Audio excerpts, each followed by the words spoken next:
Hi, welcome back. I'm Kylie. Thanks for joining me today. We are going through the articulation patterns of Michel DeBose's scale game, and we're going to be playing them with Taffanel and Gobert's Exercice de jour number 4 from his 17 daily exercises, from their 17 daily exercises actually. So you can find those scale patterns from this book, the 17 daily exercises in this size, or you can find them also in this larger book, in the Method Complete de Flute, Volume 2. Okay? And the scale game, I believe you can buy it from Michel DeBose directly. What I've done is I've modified them slightly. I've explained all that in my first video. So what we're going to do today is cover articulations 7 through 11. So 5 articulations today. I know I said last time we're going to do 6, but I'm doing 5 because we're going through the double tonguing exercises today. That's our focus. And articulation 12 is triple tonguing, so we'll do that next time. So first let's talk about double tonguing in case you're not familiar. So far you've probably learned how to tongue by articulating with the syllable ta or da, or tu or do, and that is forward tonguing, single tonguing. And when we have to go super fast, what we'll end up doing is alternating between da and ga, or ta ka. Now in English, the ta and the ka have too much H and harshness to that consonant, so we'll try to use more of the French tu and ku, which is a little bit softer.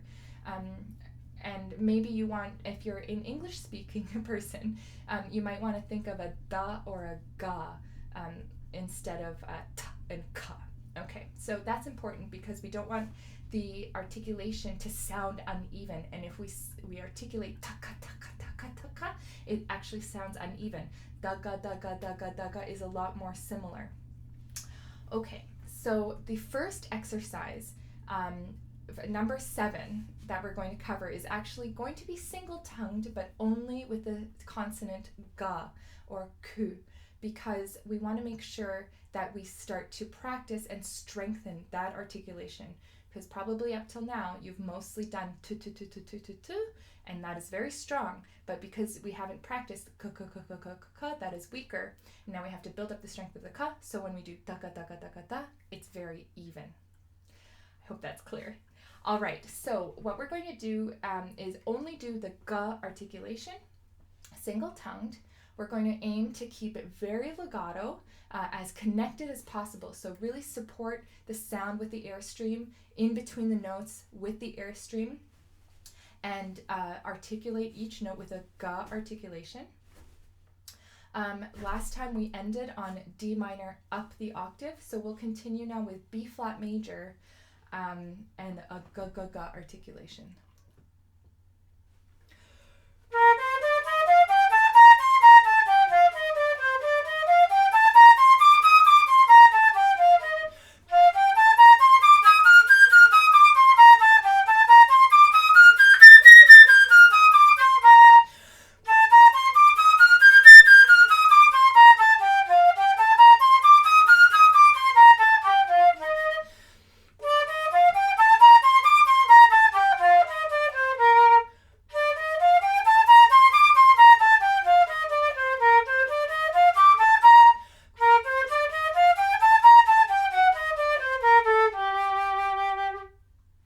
Okay, so I want to mention that I repeated some bars where a sound on a note wasn't as full and round and rich and focused as I'd like it to be. And that is because I wasn't resonating enough on those notes. I wasn't dropping my jaw enough after the articulation. Ga, ga, ga, ga, ga. So to make sure the sound on each note is beautiful after each articulation, make sure the space in your mouth gets big again. Ga, ga, ga, rather than ga, ga, ga, ga, ga. We tend to, when we have a lot of articulated notes back to back, as I just demonstrated, we tend to sometimes make the space smaller, and then the sound will be thin or it won't be resonant at all. So that's why I repeated those bars. So now we are on G minor, and the next articulation pattern is da and ga, alternating da, ga, da, ga, da. That's the true double tonguing now. But we want to make sure that we're not going to be practicing this at a quick speed.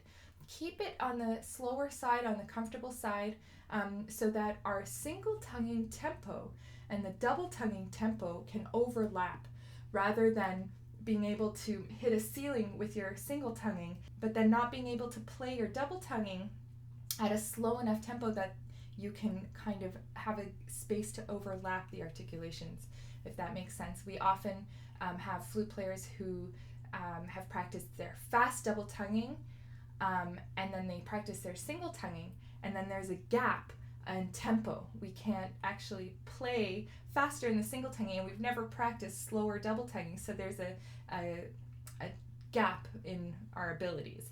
So we want to practice our double tonguing slow enough that we can cover all our bases. Okay, so the next articulation is da ga da ga da, articulation number 8. We're going to play one articulation per note. We're playing G minor, so on G we articulate da, on A we articulate ga, B flat is da again, and A is ga. So da ga da ga da. Okay, so here we are, G minor, double tongued at a comfortable, beautiful tempo.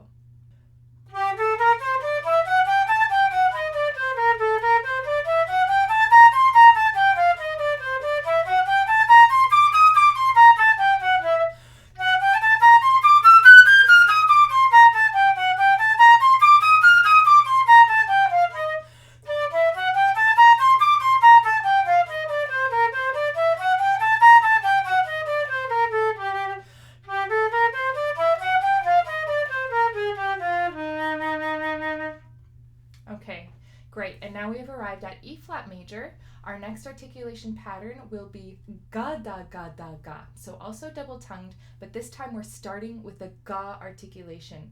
This is again to also strengthen the ga syllable and make sure that the ga da ga or da ga da, whichever way you do it, is very even sounding, that we can't tell what syllable you're using when you're double tonguing.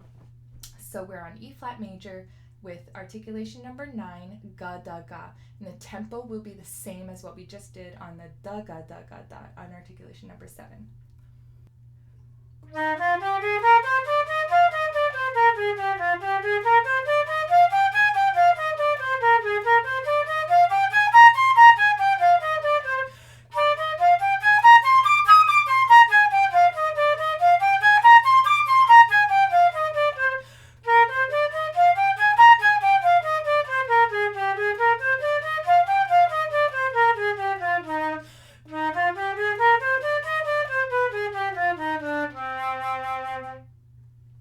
Okay, now we've landed on C minor.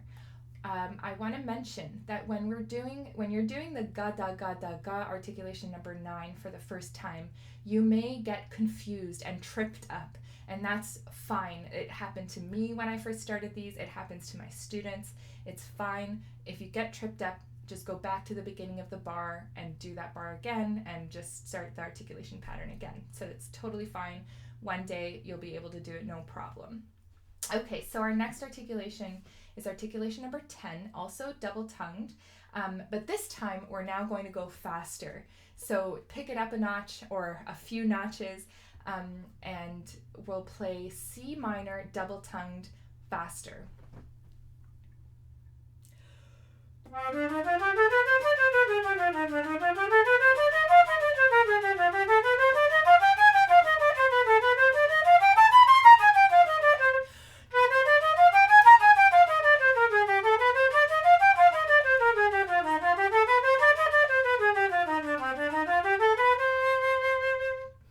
Okay, and I again stopped on the higher C because our next articulation will start with C up the octave.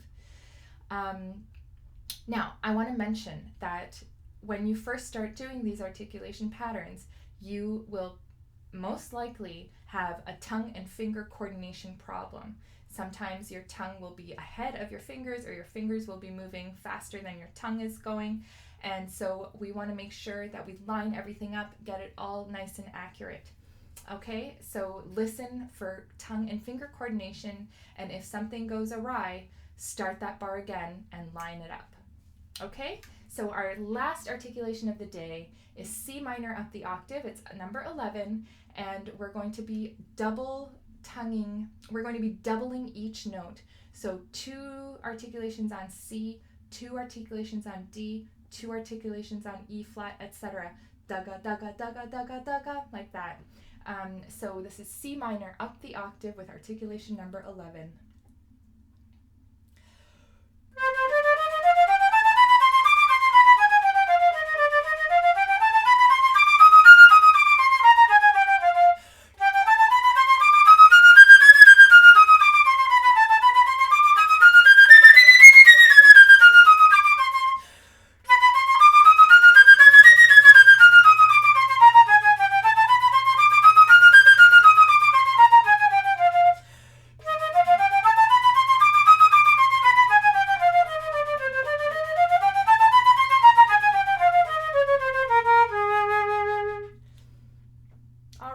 So that is it for today. We covered all the first 5 double tonguing exercises. There's lots more to come, don't you worry.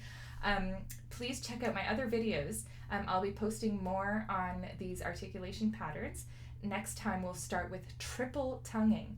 One thing I wanted to mention actually about the double tonguing is keep supporting the sound with the airstream. Our articulations start to sound uneven when we stop supporting the sound.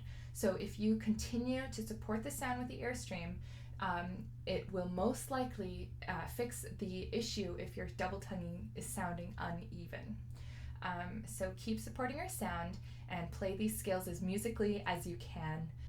Don't forget to subscribe, and if you like this video, please click on the like button. Of course, you can always get in touch with me if you have any questions. My website is in the description below. And I look forward to seeing you next time. Take care.